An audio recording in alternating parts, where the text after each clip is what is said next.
What's up? We're back with another log. Welcome back, or welcome to Proof of Life Concept, where I log my thoughts into this digital web here on YouTube. Today we got our hammock. Hopefully it's not too distracting. Got my notebook here, new notebook, orange notebook. Shout out my friend John for gifting me this notebook where I have my outlined thoughts here. So let's take a breath first. How to deal with dread. Also got my lamp here, if you can't see, for lighting purposes. So the main aim of this video is to discuss how I deal with dread personally, and hopefully objectively help you, if you're experiencing the same kind of struggle, deal with dread. Because I think we all as humans confront this existential dread more so than ever with all the technology, all the struggles we face, the anxiety of being replaced, being turned into obsolete little beings because of the machine is just much more efficient and more productive than us. So it's okay to take a pause now and then to not be able to compete with these machines, because we were never meant to compete with these machines. We are not machines after all. We have a soul, we have a heart, we have thoughts, we have a consciousness, we have sentience. It does get interesting though, as these thinking machines, these gravitron of thoughts, of words and language, these large language models, they get closer and closer to mimicking us humans. We are hardly ever able to distinguish between what is real and what is not. So that could be contributing to the dread that we feel as a generation or as a human living in modern day society. And not everyone can have the privilege to buy a van and go out in the middle of nowhere to just experience nature. So I do recognize that. But hopefully this solution of mine, this personal approach I have, this perspective I have, will hopefully light a way for you. Or if you just enjoy watching me talk, feel free to hang around and find yourself a hammock. Maybe not as cool as mine, but that's okay. So I think the first point to escape dread or to deal with dread, because you really can't escape it, is to just write these dreadful thoughts out. Write. Because I think that's what really reprograms the mind when you get thought to paper, when you bleed ink to paper, when you really come together with your thoughts to come and bring them out of your unconscious mind or conscious mind, to make the unconscious conscious. Because I think it helps to talk it out too if you're not much of a writer, like my dad, who doesn't love writing, but to be able to express your thoughts really is the key to confronting dread. Because if you cannot express yourself, I think you fall more likely into depression. Because I think one contribution or one reason as to why people get depressed, at least from my personal experience, is the inability to express oneself. If you aren't able to articulate what you're feeling, you feel paralyzed and you feel like you do not have control over your own mind. You do not have control over your own action, your own behaviors. You feel helpless. You feel like the marble being dropped down a marble path, and you were just watching helplessly, not able to change the trajectory of your own path. And much like the machine, you are told what to do. You are programmed what to do. You do not have a say as to what you do.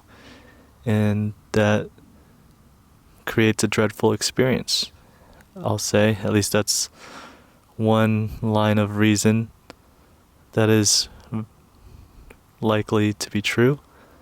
That is, of course, not the only way to dread, the only way to feel this dreadful presence in all you do, and all you touch, and all you feel, and all you eat, and all you taste, and all you hear, and all the noise, and all the signal, and all the static, and all the noise. The dread lingers.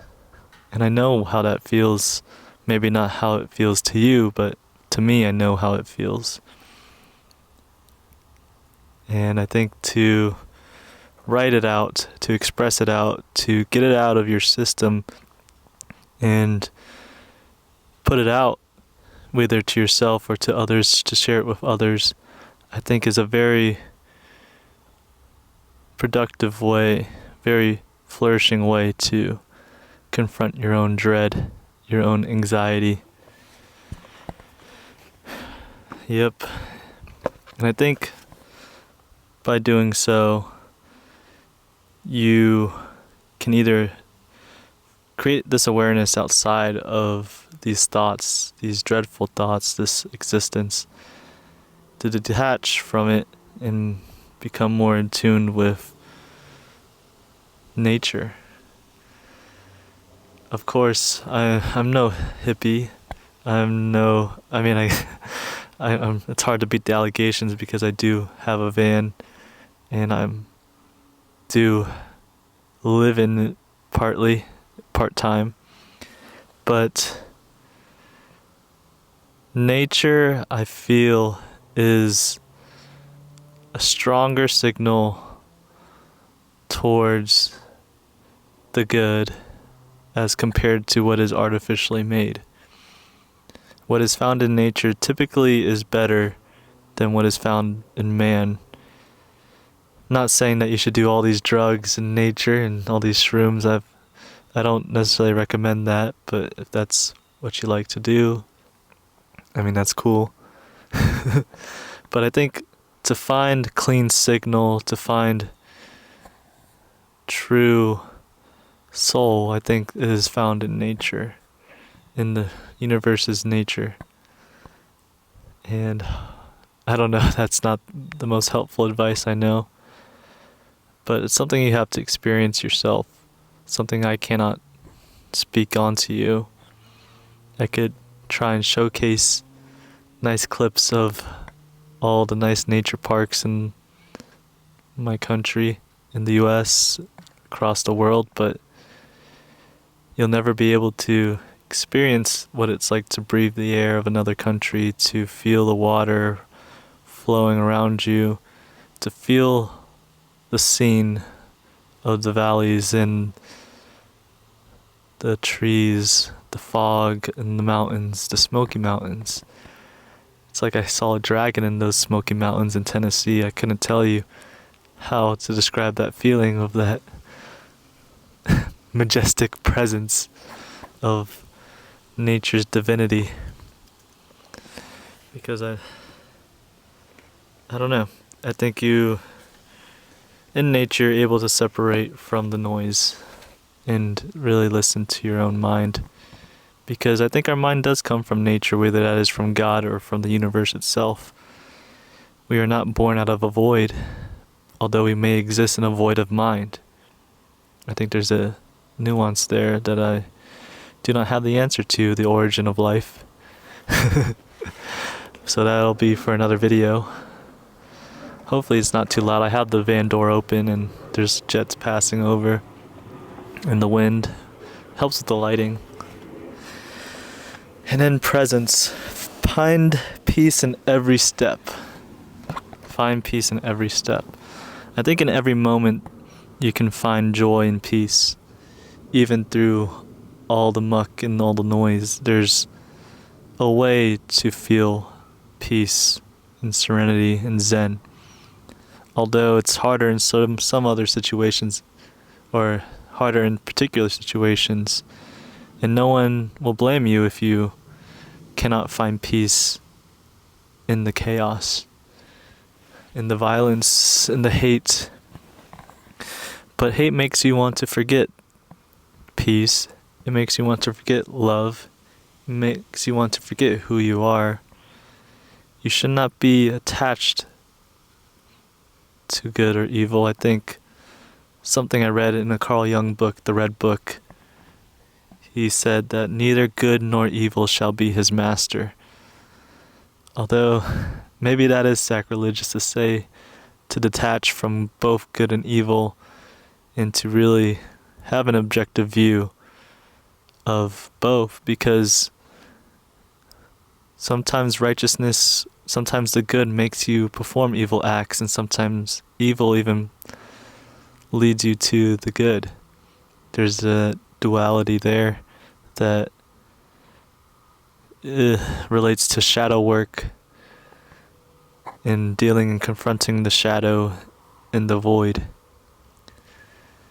So recognize your attachment to these concepts of good and evil, and recognize how you could be blind in certain areas, the blind spots, or you could also see that dread can also lame you away from what is the divine, or what it makes you pessimistic. By knowing too much, or thinking that you know too much, leads you to overthink. And I am an overthinker, so I think I know what it's like to overthink morality, because we all want to live a moral life. I don't think anyone wishes evil onto another. I don't think anyone wishes to do evil. So recognize your presence, recognize where you stand, where you are, because I think there's an evil that exists in all of us. If you believe in the original sin of man, not necessarily in the Catholic sense, but we are all imperfect. We are all human. There's a cliche there. And I don't know if it's because of the original sin of man, but at least from my lived experience, I know I'm not perfect. I know I'm incomplete. And I know no one is perfect. I know everyone is incomplete in some way or the other.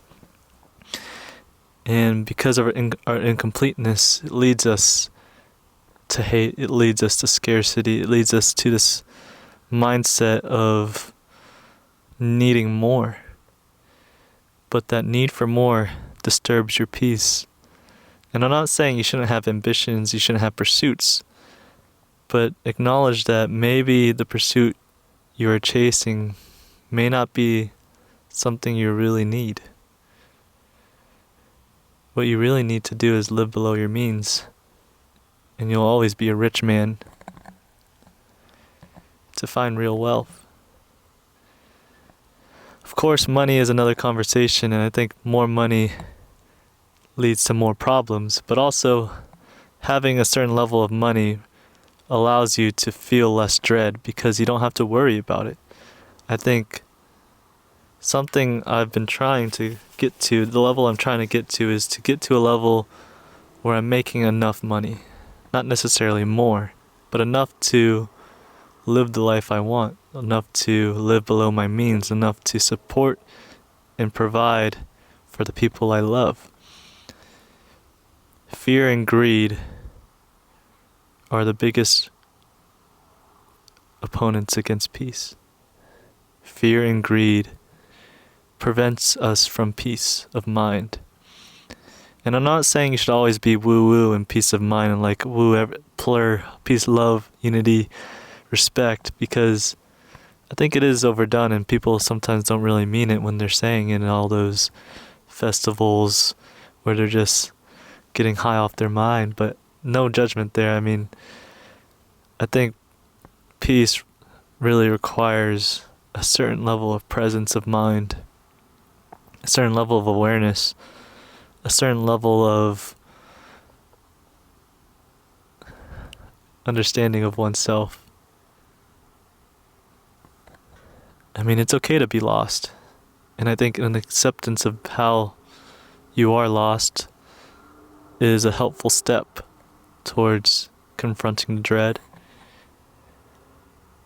Being aware that you are lost is a helpful stepping stone to confronting your dread.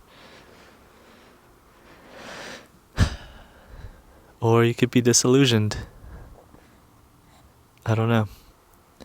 But that's another tangent I won't go too down in this video. Let's keep it short and sweet here.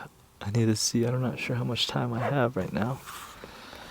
But one way to, I think, create a presence of mind to find and forge meaning, sorry, I was just checking the time, is to create a meaningful project for yourself on the edge of your capacity. So for me, I've been writing a book, building a van, finding ways to support that. That is the big project overall that I have entitled it or deemed Project Live. And this project here, it's where I challenge myself and express myself, going back to the first point I made, to confront the dread. I think by creating a project that is worth doing, that you have dictated, that you have set, that you have created parameters for, it makes you feel like you have more agency over your life. It makes you feel that you are at the helm of your ship, that you are able to steer your ship towards the lighthouse, towards where you need to go, towards the destination you desire. So I think to create a project that challenges you, that puts you out of your comfort zone, that is meaningful, is a strong key to confronting the dread.